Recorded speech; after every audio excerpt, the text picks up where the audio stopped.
Dan minumnya Nutrisari. Mari makan ya. Allahumma barik lana fima razaqtana wa qina adzabannar. Bismillahirrahmanirrahim.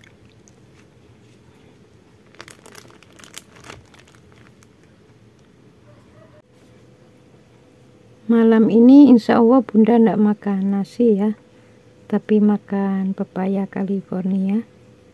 Mari makan ya. Allahumma barik lana fima razaqtana wa qina adzabannar. Bismillahirrahmanirrahim.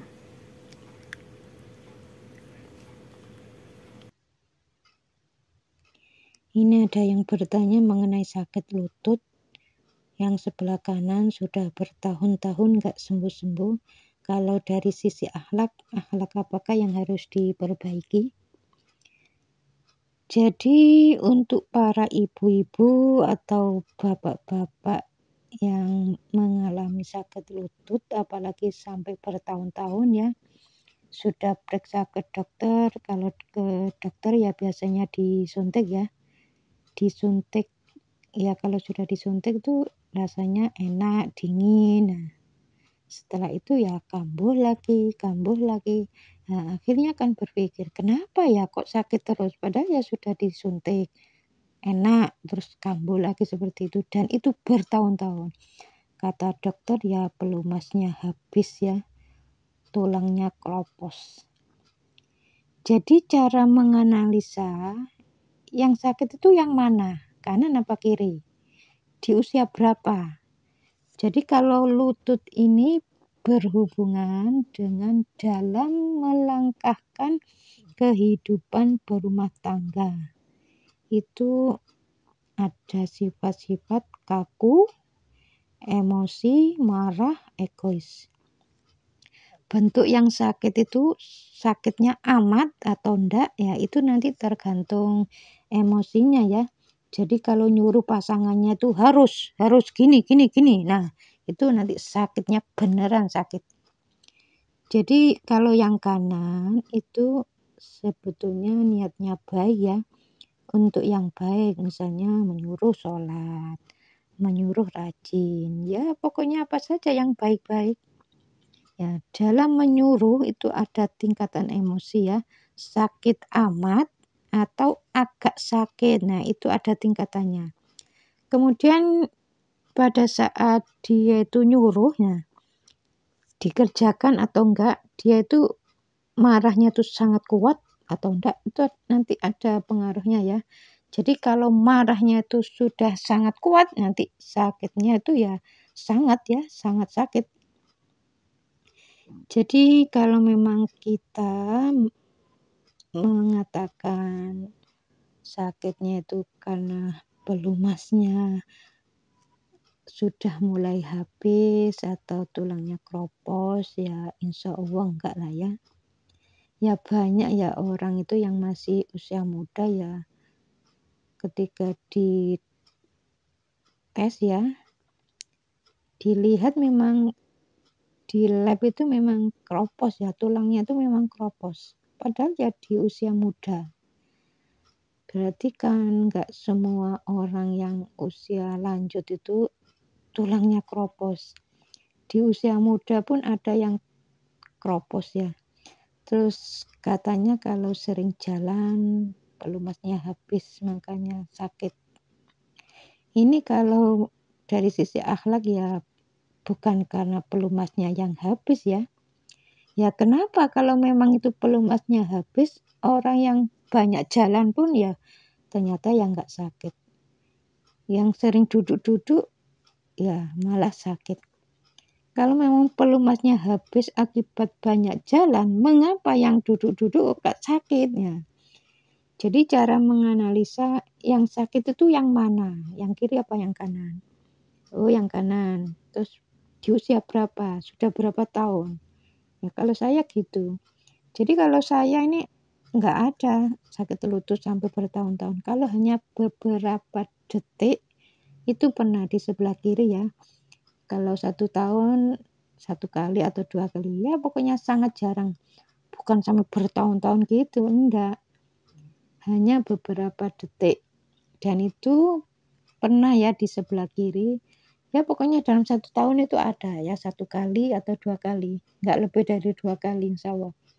Jadi kalau bertahun-tahun nggak sembuh-sembuh dan sakitnya tuh sangat sakit, nah itu diingatkan oleh Allah Ta'ala bahwa dalam mengatur rumah tangga itu ada kaku. Coba kalau dalam mengatur itu ya nggak kaku, nggak egois, insya Allah lututnya nggak sakit. Jadi kalau sudah tahu ilmunya seperti itu, bagi yang selama ini lututnya nggak sembuh-sembuh, insya Allah dengan memperbaiki akhlak, Allah itu akan memberikan rahmatnya dan memberikan kesembuhan. Jadi kalau kita menginginkan pengobatan secara Islami, jadi pengobatan secara Islami itu ya kan sudah diajarkan ya, cara tobat sudah diajarkan oleh Rasulnya. Jadi apa yang kita cari? Cobalah kita belajar ya, kalau pingin lututnya itu nggak sakit, kita tinggalkan. Jadi sifat-sifat yang kurang baik itu kita tinggalkan. Bagi orang yang lututnya nggak sakit, tapi dalam mengatur rumah tangga itu ada kaku, egois, marah, kok lututnya nggak sakit? Ya belum.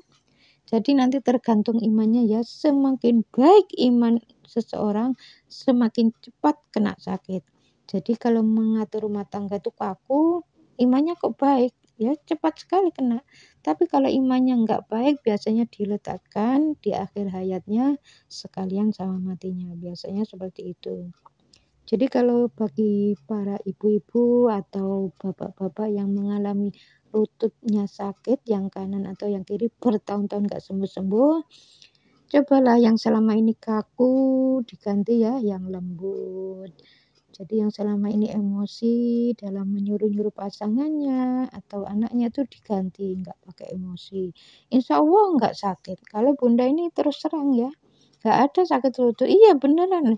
Makanya kalau saya menjelaskan seperti ini biasanya ada orang tanya, Bunda kemarin membahas tentang sakit lutut. Bunda sakit lutut enggak? Biasanya ada orang tanya gitu, sepertinya penasaran gitu. Enggak, karena Bunda enggak kaku ya. Nah, sholat ya nak, ya gitu aja. Jadi kalau waktu sholat subuh saya tepuk-tepuk ya lembut, enggak begitu keras ya. Ya lembut biasa ya sambil baca ayat. Maksudnya ya bukan dengan baca ayat itu supaya anak saya bangun, enggak, daripada ngomel ya, lebih baik ya baca Quran gitu aja. Niatnya lillahi ta'ala aja baca Quran. Ya siapa tahu dengan baca Quran dapat rahmat. Ya gitu aja pokoknya bukan diniatkan supaya anak saya bangun. Anak saya bangun atau enggak itu bukan urusan saya, yang penting saya sudah berusaha membangunkan anak saya sholat subuh.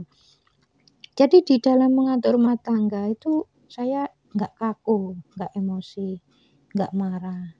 Jadi ya saya kadang ya ke pasar itu kan diantar bakso ya, diantar bakso terus kadang bakso itu ditinggal pulang.